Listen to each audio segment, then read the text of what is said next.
retrouver sur Digital Congo FM et télévision pour un nouveau numéro du magazine Entretien. L'actualité au pays, vous le savez, reste dominée par des marches de protestation organisées par l'UDPS, les partis au pouvoir, ainsi que la plateforme Lamuka.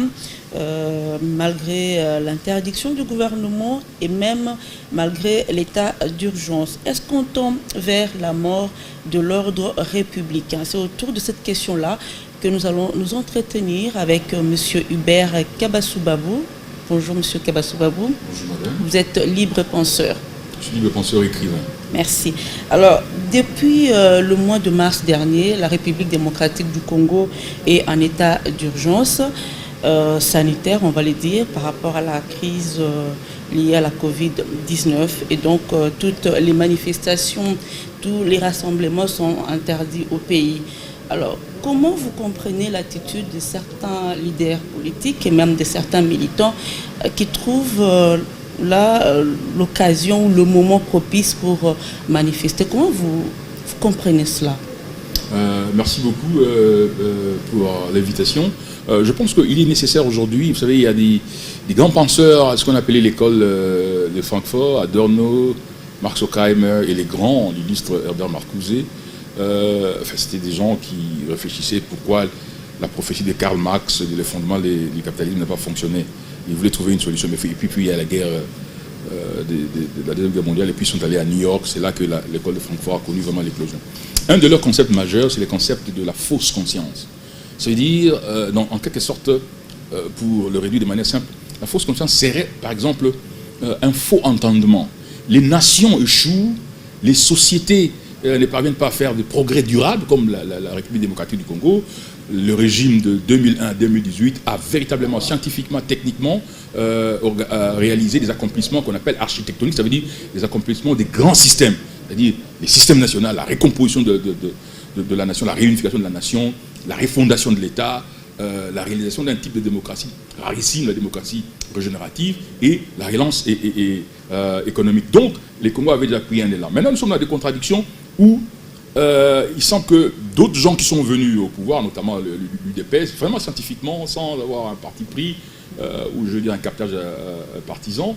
Donc il y a un nouveau parti politique qui a accédé au summum de l'impérium et qui semble, au point de vue d'une exploration vraiment politologique, pure, souffrir de quelques contradictions qui sont des contradictions qu'on appelle des contradictions, contractions, qui découlent d'une fausse conscience. Ça veut dire d'un entendement erroné de la dynamique sociétale. Des gens qui pensent qu'ils sont porteurs d'une mission messianique, que tout ce qui s'est passé, que l'histoire du Congo commence avec eux, et que parce qu'ils ont une mission messianique, et compte tenu du fait que pendant des années, ils ont considéré que leur partenaire était l'incarnation du mal, et donc ils ont besoin d'un pouvoir total. Et dans la mesure où, au pouvoir, ils sentent qu'ils n'ont pas ce pouvoir total-là, ils ont besoin d'une opérationnalisation à la fois institutionnelle et dans la rue, qui doit démontrer qu'ils ont l'impérium. Alors, maintenant, l'ordre républicain se trouve menacé justement par des contractions qui découlent d'une fausse conscience, d'un mauvais entendement de la trajectoire historique. Les mauvais entendements, c'est de la part des leaders ou des militants? Des leaders d'abord, parce que ce sont les leaders qui créent les éléments de la conscience. Oui. Les militants suivent les leaders. Parce que si vous voyez déjà, par exemple, la narrative de boulonnage, etc., qui est une narrative qui est en déphasage avec la mutation de la société. Vous ne pouvez pas aujourd'hui, scientifiquement, on ne peut pas vous mettre dans un forum universitaire ou dans un think tank, vous dites que vous voulez déboulonner la dictature dans un pays dont la mutation de démocratisation est reconnue scientifiquement et techniquement. Voyez-vous, ça montre déjà que ce n'est pas que les gens là sont mauvais, ils sont méchants, mais c'est simplement, ils sont porteurs d'une fausse conscience, d'un entendement erroné. Ou peut-être c'est un discours qui peut plaire. Mais justement, parce que c'est ce que le commun de mortels veut entendre, et donc il faut le dire pour la consommation populaire. C'est parce que l'élite est porteuse d'une fausse conscience, d'un faux entendement qui découle du fait qu'ils n'ont pas su, ils ne sont pas encore ajustés, ils n'ont pas créé une conformité entre leur manière de voir et la vérité de la société, de la manière dont elle a évolué. Et donc c'est cette fausse conscience-là qu'ils injectent dans les militants et qui manipulent. Maintenant, est-ce qu'on opérationnalise le pouvoir à la fois en étant au pouvoir et dans la rue, ce qui devient finalement une absurdité, parce que comme vous l'avez dit, on est dans l'état d'urgence, le président de la République, et encore c'est problématique parce que son parti politique, le président de la République, c'est lui qui a décrété l'état d'urgence et la norme de l'état d'urgence, et donc les gens vont, je dis, triplement enfreindre la loi. Elle est d'abord l'état d'urgence. Et puis, même si à la rigueur, on dit, bon, vraiment, c'est plus ou moins légitime, ils peuvent faire la marche, non seulement ils vont jusqu'à la fin de la loi, mais ils font la marche assortie de vandalisme. Et on pouvait voir quand la caméra braquait les personnes qui étaient en train de détruire les maisons des gens, c'est comme véritablement une sorte de horde médiévale en extase, comme s'ils avaient pris des breuvages quelconques. Ils sont vraiment comme en extase, en train de casser les maisons des gens. Et ils sont allés même plus loin, où ils ont fait une autre marche, où on a vu un député national, pour l'amour de Dieu, un député national inciter une femme congolaise à monter son pagne, à révéler ses cuisses, toutes les formes de ses cuisses, et à uriner sur l'image d'un homme en public. Ce n'est plus de la démocratie, ça c'est de la mutilation de la démocratie. C'est l'avilissement de la République, parce que la République, disait Kant, c'est l'esprit de la raison. La République est née comme un lieu, comme un espace d'existence collective où règne la raison, parce que la République naît des Lumières, les Lumières qui sont portées par le mouvement de Renaissance. Et donc, la République, c'est les lieux de la raison, de la logique, de l'éthique, du beau, de l'élégant. Voyez-vous? Et ce qui fait que finalement, lorsqu'il y a des comportements qui sont à la fois illogiques, assortis d'immoralité, assortis de laideur sur la place publique, évidemment, l'ordre républicain, l'essence même de la République est perdue. Parce que la République, c'est un prestige. Vous voyez, quand on dit les députés de la République, quand on dit le président de la République, quand on dit, je veux dire, les sénateurs de la République, ça porte un certain prestige, ça porte une certaine normativité. Et donc, au niveau les plus élevés, soit l'Église, les médias, etc., il y a une norme de la République, il y a une quintessence de la démocratie en termes de leur normativité pour lesquelles nous devons nous mobiliser, que nous devons protéger. Oui. Alors, ces manifestations-là, vous l'avez dit, ont été caractérisées par des casses. Doit-on comprendre qu'il y a un certain laxisme dans les chefs des institutions? Parce qu'il faudra aussi rappeler que depuis un temps, ces manifestants-là ont pris pour habitude d'assiéger le Parlement qui est pourtant inviolable. Non, mais je pense que nous devons dire certaines vérités, vraiment de manière froide, dans l'amour, dans le patriotisme. Comme on dit en Tchoulouba, je pense qu'il y a un proverbe qui dit « Ça nous dit la vérité, c'est pas briser notre fraternité ou notre amitié. Si nous n'avons pas un peu ce que Foucault appelait l'intellectualité parisienne, ça veut dire l'intellectualité de la vaillance, pour dire la vérité, nous allons tourner en rond. Le problème, c'est que ce sont nos frères de l'UDPS, le parti, la vérité que le parti est arrivé au pouvoir. C'est un parti qui a combattu, c'est un patrimoine national, patrimoine de la République. Tu sais ce qu'il dit, malgré qu'il était avec Mobutu à un certain moment, et puis qu'il était vraiment, sa lutte est appréciable. Maintenant, nous devons réaliser que l'UDPS, qui a été dans l'opposition pendant 38 ans, qui a eu un certain mode opératoire, qui est devenu un mode opératoire consubstantiel, ça veut dire qu'il est entré vraiment dans son DNA. C'est devenu leur essence. Oui, c'est ça, oui, ils sont ça, quoi. Maintenant, ils sont au pouvoir, c'est pas du jour au lendemain qu'ils vont changer cette modalité. Et maintenant, quand vous dites, je veux dire, la négligence, non, il y a plutôt comme une sorte de j'allais dire complaisance, mais j'allais dire que une sorte je veux dire, pas de passivité, d'acceptation en fait de ce mode opératoire et même de promotion. J'allais dire, voilà il s'agit d'une promotion délibérée de ce mode opératoire ancien qui n'a rien à voir avec la normativité républicaine, la normativité démocratique. Pourquoi? Je donne un exemple. Le président de la République dit, quand il rentre, après que la seconde marche ait eu lieu, mais même la première, non, je comprends leur courroux, je comprends leur âge, etc., etc. Mais la deuxième fois, le président de la République rentre, au Conseil des ministres, il dit qu'il comprend leur colère, etc., etc. Il dit même que, semble-t-il, qu'il a parlé avec le chef de la police, quelque chose comme ça, pour encadrer. C'est révélateur. C'est peut-être un lapsus, mais c'est révélateur. Ça veut dire quoi? Ça veut dire que le président de la République, s'il a appelé un chef de la police, admettons, c'est vrai, bon, pour dire non, je vous appelle pour encadrer, ça veut dire qu'il a permis, il a accepté. Donc on ne peut pas imaginer qu'il n'y ait pas une synergie. On ne peut pas ne pas imaginer qu'il y ait eu une synergie entre les chefs politiques de ce parti politique-là et les gens qui ont organisé cette affaire. Donc c'est permis, c'est autorisé. Non, c'est promu comme mode opératoire. C'est-à-dire que les gens, quand ils sont dans leur laboratoire, parce que quelle est la grande question? Quelle est la grande problématique? La grande problématique est celle d'un parti politique qui a toujours son fantasme messianique. Ça veut dire que c'est nous qui sommes les sauveurs. Les autres, ils n'ont rien fait du tout. D'ailleurs, notre pouvoir, nous l'avons eu de Dieu. C'est nous les sauveurs. Bon, c'est pas mauvais qu'un parti politique ait un rêve, hein, qu'il y ait même de la passion pour ces rêves-là. Mais maintenant, quand ça devient comme une obsession, et maintenant, quand ils ont ça, maintenant ils sont au pouvoir, ils se rendent compte qu'ils n'ont pas tout le pouvoir. Et maintenant, pour démontrer qu'on a tous ces pouvoirs, il y a un certain mode opératoire qui est maintenant contraire à la normativité de la République et de la démocratie. On fait ça. Ce n'est pas qu'ils sont méchants, qu'ils sont des sorciers, non. Ça veut dire que, comme j'ai dit, il y a une problématique de la socialisation politique, il y a une problématique de la fausse conscience. Ça veut dire, c'est comme quelqu'un qui commet un crime, mais il est sincère, quoi. C'est pourquoi vous voyez, même aux États-Unis, il y a eu une dimension très importante de la psychologie politique. Au Congrès, dans la société, il y a des think tanks.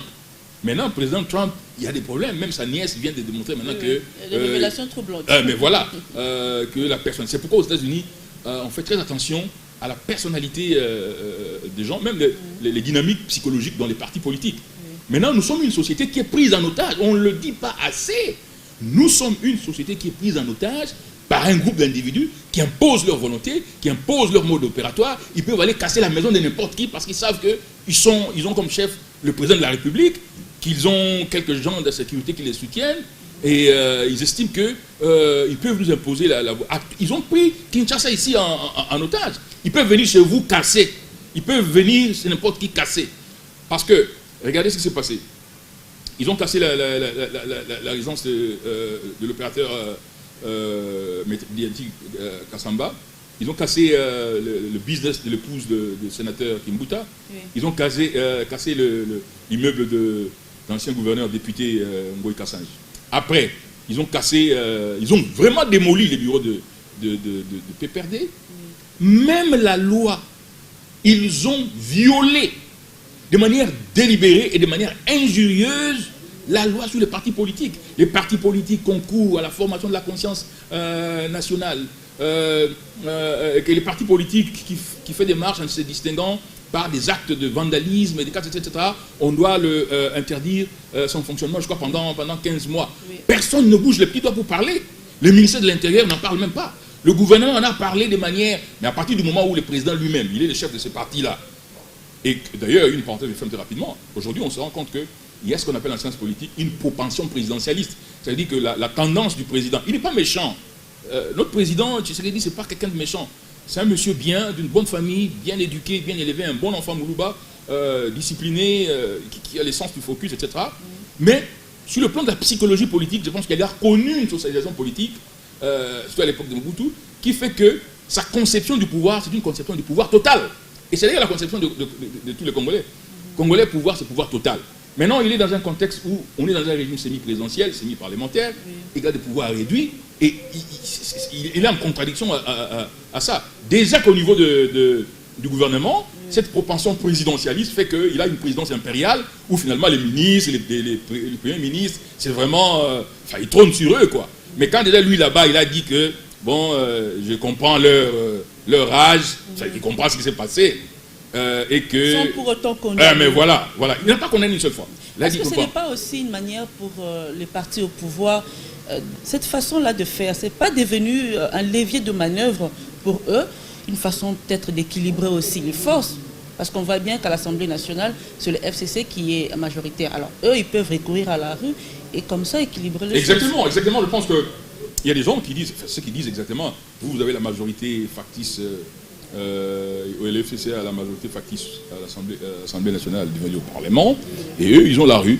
Encore qu'il faut bien poser le problème. Vous savez, en 1963, à partir de 1960, d'ailleurs jusqu'en 1965, Kasavubu a souffert de cette illusion. Kasavubu pensait que, Kasavubu qui avait la minorité pendant 5 ans, c'est-à-dire Kasavubu, s'il a été élu président de la République, c'est par la volonté de Lumumba. C'est la volonté de Lumumba. Celui qui pouvait remporter des élections, c'était Bolikango. Mais Lumumba, un peu comme Kabila, pour l'amour de la République, pour l'amour de la nation. Lumumba, on lui avait déjà soufflé par ses amis belges que si Kasavubu n'est pas président, il va déclarer la sécession de la province de Kinshasa-Bas-Congo, qui va s'attacher au Congo-Brazzaville avec l'abbé Fulbert Yulu. Les Français avaient déjà boutiqué ça, avec l'abbé Fulbert Yulu. Et les amis belges de Lumumba, qui étaient grands amis des Belges, lui ont dit ça. Et Thomas Kanza et son père sont allés trouver Lumumba au Palais de la Nation pour dire Emery, tu es en train de commettre une grave erreur. Si tu soutiens Kasavubu, il va te trahir, il finira par te trahir Kasavubu. Ne soutiens pas Kasavubu. Lumumba a répondu exactement ceci, Thomas Kanza a écrit, dans un livre qu'il a sorti à Londres, je crois, en 1978. Mon frère, je n'ai pas de choix. Si Kasavubu n'est pas président de la République, ce sera la fin de notre pays, notre indépendance, il va déclarer la sécession du Congo-Brazzaville. Encore que déjà quand il parle comme ça, c'est juste après l'indépendance. On est vers le début de l'indépendance. Il se boutique déjà la sécession du Katanga, parce que la sécession du Katanga a déjà été boutiquée même avant. Bien avant l'indépendance. Oui, parce qu'il voulait même faire ça, mais on les a. Donc Kasavubu n'avait pas la majorité. C'est Lumumba qui l'a fait élire. C'est Lumumba qui a fait élire Kasavubu. Mais Kasavubu ne pouvait pas se tenir droit dans le carré du régime parlementaire, parce qu'à l'époque c'était un régime parlementaire classique. Parce que celui que nous avons ici, c'est le compromis. Oui. On n'a pas voulu un régime parlementaire classique où le président vraiment il n'a pas beaucoup de pouvoir comme le Kasavubu, mais on n'a pas voulu non plus à l'extrême un régime présidentiel comme sous Mobutu. Alors on a mis le juste milieu. Oui. Donc voilà. Donc Kasavubu souvait aussi la même illusion. Il pensait que comme il était à Kinshasa et qu'il avait la masse de Bakongo ici, il avait toute la République. Non. Il y a un parti politique qui certes a un groupe d'individus encore que sur 12 millions d'habitants. Certes, c'est légitime, c'est vrai, on voit. Ils ont un groupe, mais ce n'est pas toute la République. Et c'était l'erreur, l'illusion de Kasavubu. Et en 1963, Kasavubu a fermé le Parlement. Il n'a pas dissous l'Assemblée. Enfin, à l'époque, ça ne s'appelait pas Assemblée nationale, ça s'appelait la Chambre des représentants. Oui. Il n'a pas dissous l'Assemblée, Kasavubu, lui. Il est allé plus loin. Il a carrément fermé le Parlement en 1963. Eh bien, les députés ont quitté Kinshasa, ils sont allés à Brazzaville, ils ont créé le Conseil national de libération Est, et c'est parti. Et en 1965 encore, la même chose. Tchombe remporte les élections. Kasavubu, au lieu de le désigner comme formateur, il fait diviser pour régner, il désigne Kimba. Kimba va là-bas, la majorité les déboute. Mais Kasavubu, au lieu de comprendre qu'en 1965, là déjà, Che Guevara, Bouzé Kabila était déjà à l'Est, qu'on venait de sortir de la rébellion de la sécession du Katanga en 1963, et que les Américains, les Belges ont aidé avec Tchombe aussi à mater la rébellion de la République populaire du Congo en 1964. Au lieu de comprendre tout ça, qu'on était là, c'est comme maintenant, on est dans la fragilité. Vous craignez que l'histoire se répète? Oui, elle peut se répéter comme ça. C'est très très fragile. Demain, vous pouvez vous réveiller, comme maintenant les dollars à 2000, encore que je vous une partie de faire très rapidement. Moi, j'avais sorti un article, je crois, le 20 ou le 18 mars, avec l'histoire des coronavirus aussi, en faisant les projections avec ce qui s'est passé en Chine. Mais le professeur sénateur Makata a fait une conférence où il disait déjà que le dollar va atteindre, le franc congolais va atteindre 2000 francs pour le dollar américain vers le mois de juin-juillet. Il avait dit, il y a plus de 4 mois, il avait dit, entre autres mesures, il faut réduire la taille du gouvernement. Pourquoi on a un gouvernement de 66 personnes? Pourquoi? Pour quelle rationalité? Tout le monde. Mais voilà. Pourquoi on a une présidence pléthorique? Pourquoi on a une présidence pléthorique?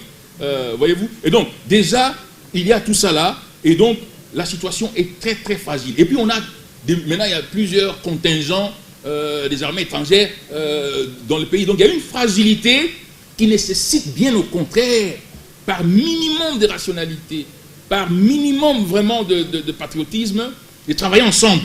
Et d'ailleurs, c'est scientifique, beaucoup de professeurs, Huntington, Larry Diamond, prescrivent que les pays qui sortent de régimes de dictature, que les élites se mettent ensemble, travaillent ensemble, avoir une vision commune, avoir des projets communs, parce que la coalition ne peut fonctionner que si elle se coagule au niveau stratégique, ça veut dire au niveau de la vision, au niveau des objectifs, mais se coagule aussi au niveau institutionnel, parce que vous ne pouvez pas être dans une institution où vous venez dans un conseil des ministres, tel ministre met sur la table tel dossier dont politiquement les instances supérieures de la coalition n'ont pas parlé. Ou vous allez à l'Assemblée nationale, tel groupe sort une loi et tel composant de la coalition n'est pas au courant. Bon, ou le président sort un beau matin et dit non, moi j'ai un programme tel de faire ça. Les autres membres de la coalition ne sont pas au courant. Ça n'existe pas. L'ANC aujourd'hui est dans ce qu'on appelle Tripartite Alliance. L'ANC est dans l'alliance avec les partis communistes, avec la confédération des syndicats. Donc ils gèrent le pays de l'Afrique du Sud depuis 1994 ensemble. Même la question de l'avortement, ils discutent ensemble. Même la question de signalisation de feu, ils discutent ensemble. Les questions de macroéconomique, ils discutent ensemble. Et donc tout passe par le dialogue. Oui, donc il faut que la coalition soit véritablement une coagulation. Il n'y a pas de coalition sans coagulation stratégique, ça veut dire coagulation au niveau de la vision, coagulation structurelle et coagulation développementale en termes de projet. Et donc, je pense que la problématique de la menace sur l'ordre républicain, sur les institutions, parce que nous avons entendu d'ailleurs, j'ouvre une parenthèse de FM très rapidement, nous avons suivi dans les réseaux sociaux des gens en train de dire qu'il n'y aura pas élection en 2023, nous n'aurons pas élection en 2023, nous voulons que tel continue aussi même pendant 20 ans.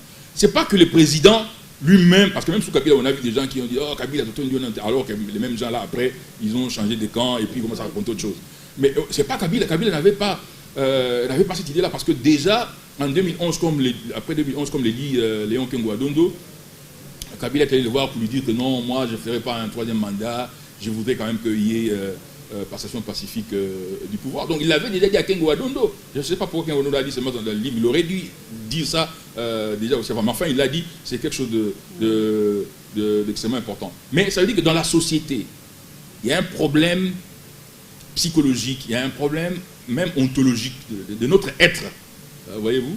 Parce que la manière dont certains frères commencent à se comporter autour du président de la République, c'est comme si on voulait nous faire entrer à la fois en 1960 et à la fois en 1980, où il y a un président fondateur, il y a monisme, vous ne pouvez pas dire, vous ne pouvez pas, je veux dire, formuler une idée contraire, il y a un groupe de gens... contradictoire d'un parti... il y a monisme. Il y a monisme. Si vous allez aujourd'hui quelque part, vous dites non, vous pensez que telle idée, que la loi là ne visait pas vraiment à altérer, à imposer un contrôle sur l'appareil, on va vous couper un petit morceau et personne ne fera. Les policiers, il y a un policier qui est mort maintenant. Justement. Alors, il est vrai que le droit de la liberté d'expression et celle d'organiser les manifestations est garantie par la Constitution. Alors, dans ces cas précis, comment gérer tout ça avec cette crise sanitaire? Donc, je pense que même la crise sanitaire a démontré nos vulnérabilités. Parce que la crise sanitaire, en réalité, je sais que les gens vont utiliser ça comme excuse, justification pour dire non. Non, mais la crise sanitaire, enfin je veux dire la crise de la Covid-19 est venue nous trouver déjà dans des vulnérabilités sur des pentes de mauvaise gouvernance financière, même économique. Oui. L'année 2019 aura été une année des grandes contractions par rapport aux avancées de 2001-2018. Le produit intérieur brut en termes de croissance a connu une chute, je crois, de 1,4%, ce qui est quand même majeur. On est allé tripatouiller dans les réserves de change pour des raisons, il y a des gens qui appellent ça les raisons de mafiotisation de l'État. On est allé tripatouiller dans les réserves de change. Ces pratiques-là d'aller tripatouiller dans les réserves de change, on les a vues, ce sont des pratiques zaïroises de l'époque de Mobutu.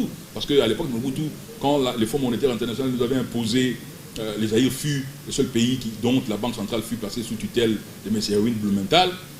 Blumenthal a dû fuir les Zaïre parce que les courtisans de Mobutu, les affidés de Mobutu, venaient là-bas. Il y en a même un dont on dit qu'il est venu là-bas avec un char de combat pour dire je dois prendre les devises.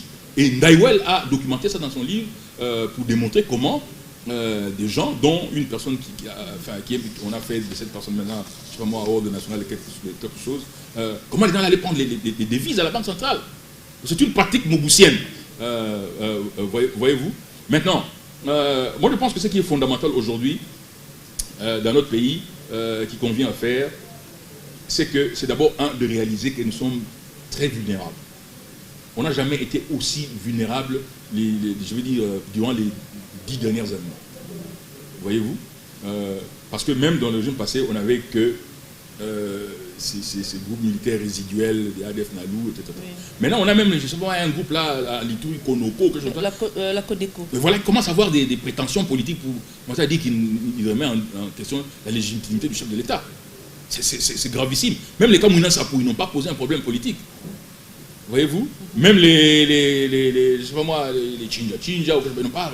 Donc, nous avons à la fois des gens qui commencent à remettre en question la légitimité des institutions, et nous avons des armées étrangères qui nous assiègent, et nous avons l'économie en descente vertigineuse. Et donc, il y a certainement des contradictions de 2019 en termes d'économie, même en termes d'indice de développement humain. On a perdu 3 places. Alors qu'entre 2001 et 2018, on avait gagné 11 places. On avait gagné 11 places. De 2001 à 2018, je crois en 2001, on a trouvé cet indice de développement humain à plus ou moins 0,020. On l'a doublé. Le régime de 2001 à 2018 a doublé l'indice de développement humain. C'est pourquoi même l'espérance de vie est passée, je crois, de 48 ans à plus de 59 ans, peut-être 60 aujourd'hui. Et donc, il y a eu des mutations majeures, et le coronavirus est venu nous trouver aussi même dans le déficit des trésoreries. Vous vous rappellerez que le ministre des Finances scellé un moment, je crois au début de l'année, il a tapé du poing sur la table, ou du moins il a relevé les discordances qu'il y avait à la fois entre l'exécution des programmes, enfin des projets, et les fonds décaissés. Et on a tiré sur lui à boulet rouge, mais finalement aujourd'hui, on demande, même la Banque mondiale, si vous allez sur le site de la Banque mondiale démontre qu'on a de 2001, enfin je dis de janvier à, je crois, à mai, on a fait des déficits de trésorerie de plus de 300 millions de dollars aujourd'hui cumulés, de plus de 300 millions de dollars. Aujourd'hui, on recourt à la planche à billets. C'est pourquoi vous voyez aussi le franc congolais est en train de déraper. Donc, il y a nécessité, comme l'a dit d'ailleurs le professeur ancien Premier ministre Matata dans son adresse au Sénat, la problématique du leadership, la problématique de la bonne gouvernance et de l'orthodoxie de la gestion budgétaire et des finances publiques. Et donc, il y a comme des dérapages à ce niveau-là par rapport à la discipline qui n'était pas parfaite, qui n'était pas impeccable, mais qui avait produit quand même de résultats assez significatifs entre 2001 et 2018. Et qu'aujourd'hui, il y a vraiment nécessité de consolider tout ça. Oui, oui. Alors, depuis un temps, les conducteurs de taxi-moto qu'on appelle communément Wewa sont devenus experts en assiégeant le siège du Parlement. Ils s'en prennent aux députés, ils s'en prennent aux policiers. Personne pour arrêter cette minorité. Mais qui endosse la responsabilité de Mais justement, moi je pense que la société en général, les églises, les universitaires, les médias, les organisations de la société civile, doivent pointer du doigt ces dangers. Doivent pointer du doigt ces dangers. Pourquoi? Non seulement que ces frères et sœurs mettent en danger le fonctionnement des institutions, mais il y a un danger qu'un jour, parce qu'ils ne sont pas majoritaires ici. Ils ne sont pas majoritaires ici. Ici, les majoritaires, c'est les Teke, les Wumbu et nos frères de Bandung. Les majoritaires ici. Et que maintenant, ça c'est quelque chose qu'on doit dire, mais je ne sais pas, peut-être qu'il y a comme une sorte d'hégémonie.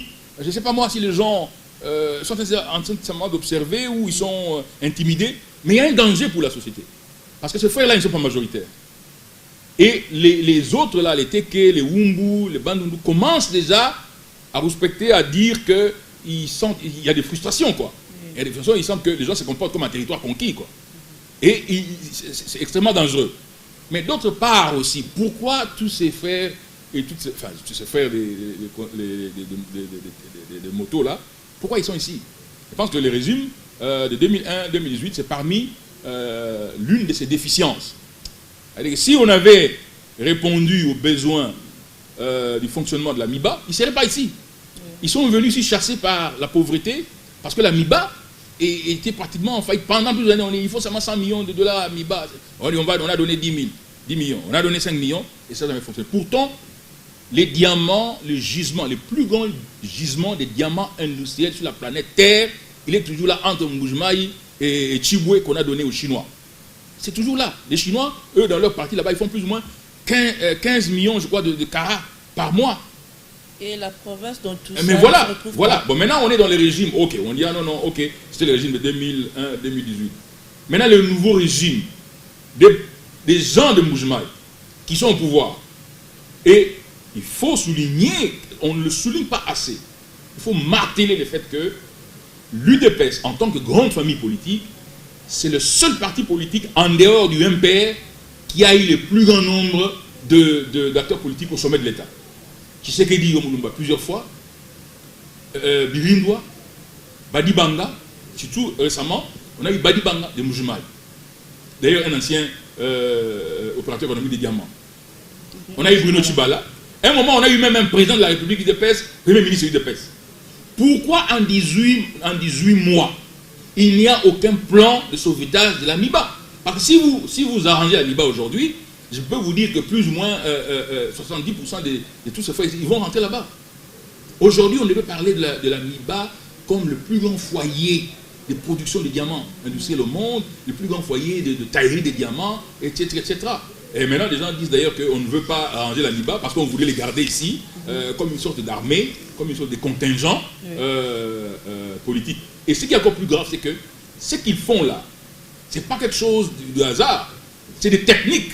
On apprend aux gens des techniques de la, on appelle ça en anglais, political guerrilla warfare methods. Ce sont des techniques de guérilla politique urbaine. Okay. Tu vois? On a suivi le secrétaire général de l'UDPS qui l'a dit clairement. Mais voilà, ça existe. Surtout les gens de Soros, leur groupe là des Soros, ils ont utilisé ces méthodes-là dans beaucoup de pays pour changer l'ordre constitutionnel. Je pense que, en fait, si vous regardez ça très loin, vous faites une projection stratégique et politique, ou stratégico-politique, c'est que au fur et à mesure qu'on dit non, les élections là, c'était pas correct, etc., tel n'a pas gagné, etc., etc., tellement on a martelé, on dit non, pour arranger ça, il faut peut-être chercher un moyen de déstabiliser cet ordre politique, pour dire, bon, maintenant, redistribuons les cartes, mais moi, comme je suis déjà, j'y reste, comme Joseph Kabila aussi, avec Sun City, il est resté, donc moi je reste. Et d'ailleurs, ça se discute dans plusieurs milieux politiques. Mais voilà, comme ça, au moins ce qu'on aura réussi, c'est que ces gens-là qui sont l'incarnation du mal ne seront plus la majorité. Comme ça, nous, on pourra gouverner seul. Mais la politique, c'est pas comme la physique. Hein. Vous ne pouvez pas dire non, si je chauffe ça à 100 degrés, compte tenu du fait qu'il y a des oxydes de charbon ici, ou des oxydes de, je sais pas moi, de cuivre ici, si je chauffe à 100 degrés, ça va faire ça. Non, c'est pas comme ça. Vous pouvez faire ça, et puis c'est tout à fait autre chose. C'est tout à fait autre chose. Si on dissout l'Assemblée nationale, il n'y a pas garantie que la majorité ira ailleurs. Parce que ce qu'on oublie, évidemment c'est discutable, ce qu'on oublie c'est que beaucoup de têtes de proue du FCC, ce sont des gens qui, indépendamment du FCC et indépendamment de Joseph Kabila, sont des leaders de leur tribu, de leur clan. Une assise oui, vous prenez quelqu'un comme Makila, vous prenez comme Jean-Lucien Boussa, vous prenez quelqu'un comme Ngoïka Sanji, vous prenez quelqu'un comme Némi Moulian. Oui, voilà. Bochab, personne ne peut le battre. Vous pouvez venir combien, Bochab, personne ne peut le battre, c'est lui. Vous voyez, donc ce n'est pas garanti. Ça c'est des 1. Mais aussi le fait que vous tentez de dissoudre l'Assemblée nationale d'une manière cavalière qui n'est pas en conformité avec la Constitution, vous aurez une guerre civile ici. Vous aurez une très bonne guerre civile qui va être très bien justifiée, et en ce moment-là, la déflagration va être irréversible. Parce qu'il y a des gens, des théoriciens de la balkanisation comme le Peter Pam et sa bande, qui n'attendent que ça. Parce qu'ils ont démontré, ils ont martelé dans plusieurs forums que le Congolais, là, il ne peut pas se mettre ensemble. Et ça, c'est que Kabila avait compris. Kabila a compris ça. Il faut tout faire. Même s'ils m'ont injurié. Même s'ils ont injurié mes parents, ils acceptent pourvu qu'on sauve le Congo. Et l'esprit là, c'est l'esprit de Lumumba. Qui a dit que même si j'ai le problème avec Kasavubu, mais j'accepte quand même qu'il soit président de la République. Même si les autres Bakongo, Moutakanza et Thomas Kanza lui ont dit qu'il va te trahir. Il a dit non, pour sauver le Congo, je le fais voter. Monsieur Hubert Kabassoubabou, on tourne vers la fin de cette émission. Alors vous, en tant que libre penseur, quelle analyse vous faites aujourd'hui de la marche du pays? Est-ce que l'alternance pacifique au sommet de l'État a donné... Enfin, beaucoup pensent que cette alternance-là a déçu les espoirs suscités. Est-ce que vous partagez cet avis-là? Non seulement moi, mais la plupart d'experts, pas analystes, pseudo-analystes, les experts, vraiment les experts internationaux, les diplomates ici le disent sans embâche. que vraiment il y a une sorte de désillusion. Peut-être qu'on avait trop d'espoir. Même les gens qui ont accepté, parce que vous savez, même dans les FCC, il y avait des gens qui se disaient non, c'est vrai, bon, qu'on fasse l'alternance. Peut-être que ces frères, comme ils ont fait l'opposition pendant longtemps, peut-être qu'ils ont quelques idées différentes qui pourraient amener, ça pourrait quand même donner une autre, comment je vais dire, un autre contour, une autre sauce, quoi. Ils ont peut-être d'autres ingrédients. Mais je pense que c'est pas, bon, le dire, c'est pas affirmer que c'est une condamnation.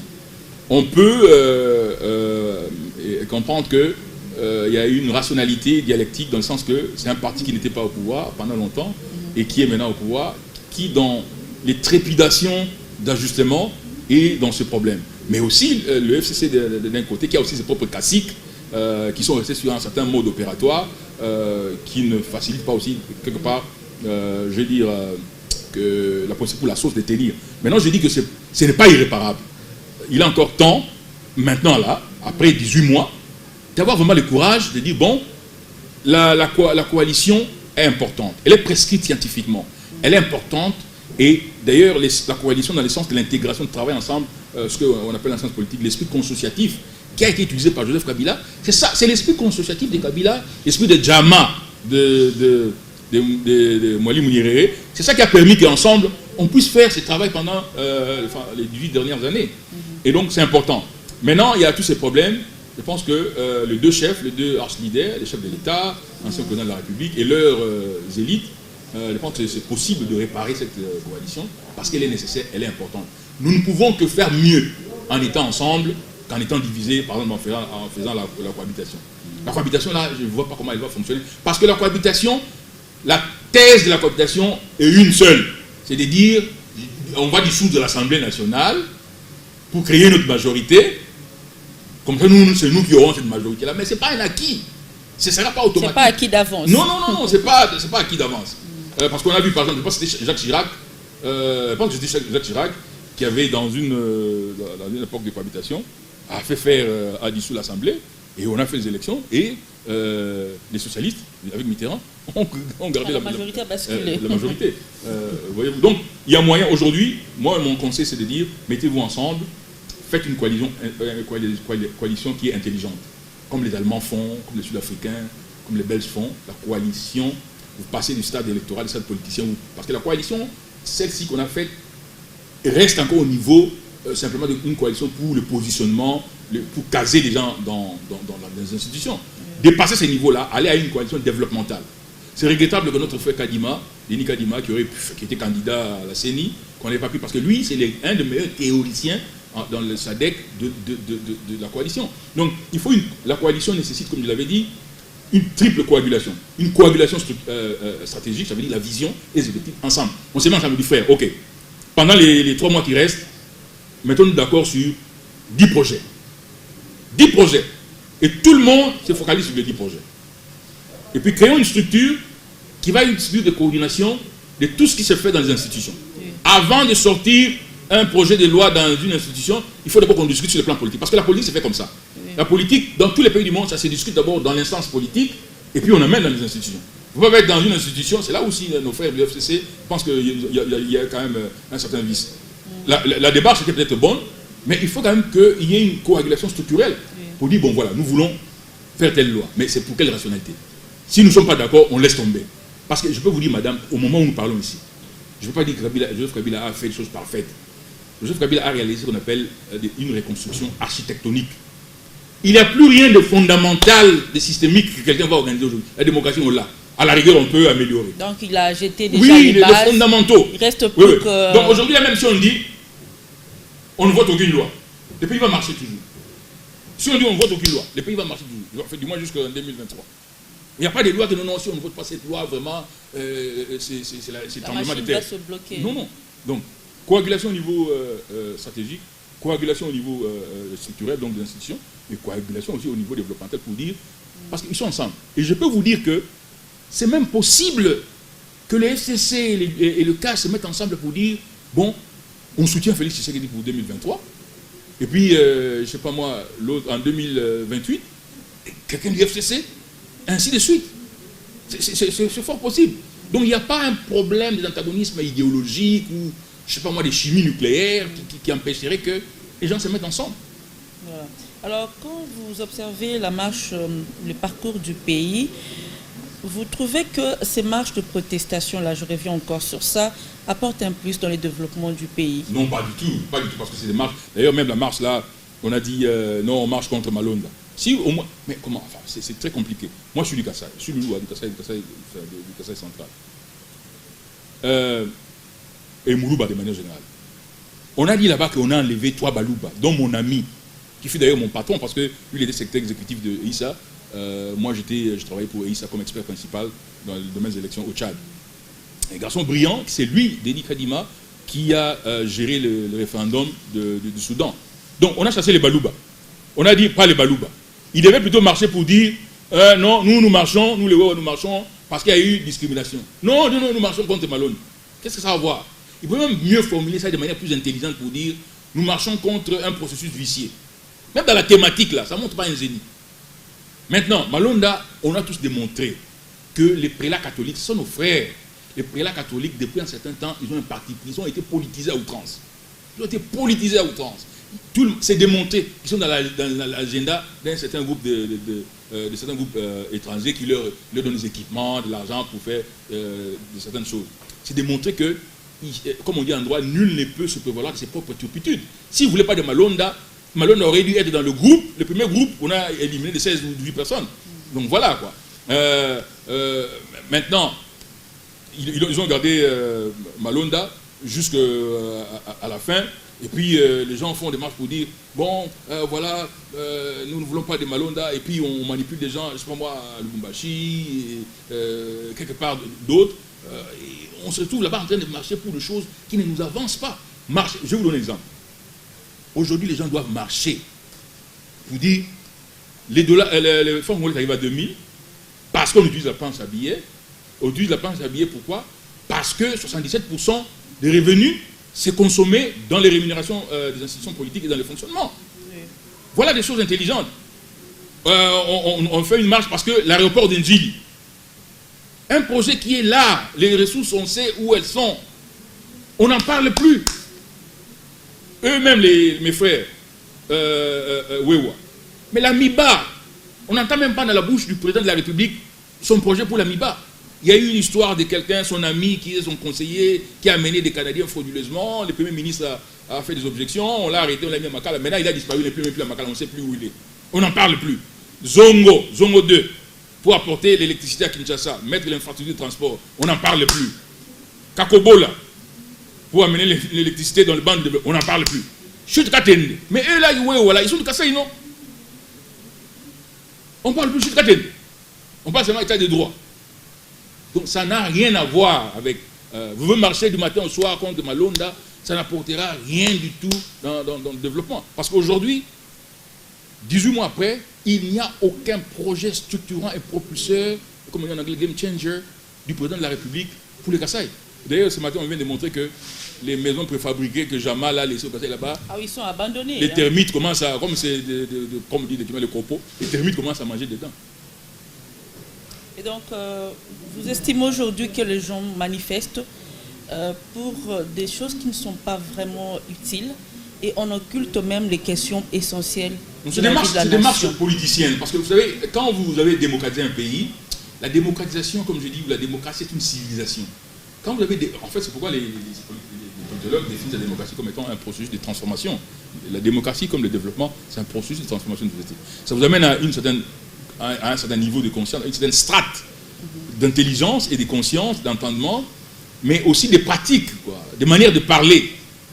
Jürgen Habermas disait de la démocratie qu'elle est une démocratie fondamentalement délibérante, c'est la démocratie de l'intelligence. D'ailleurs, dans la culture anglo-saxonne, on dit la démocratie de ceux qui ont les meilleures idées. Voilà. Merci, M. Hubert Kebasoubabou, d'avoir répondu à notre invitation. On espère que ce n'est pas la dernière fois. Pas du tout. Voilà. Moi, je vous dis merci de nous avoir suivis. Retrouvez également cette émission sur Digital Congo FM et vous retrouve très prochainement pour un nouveau numéro. Merci.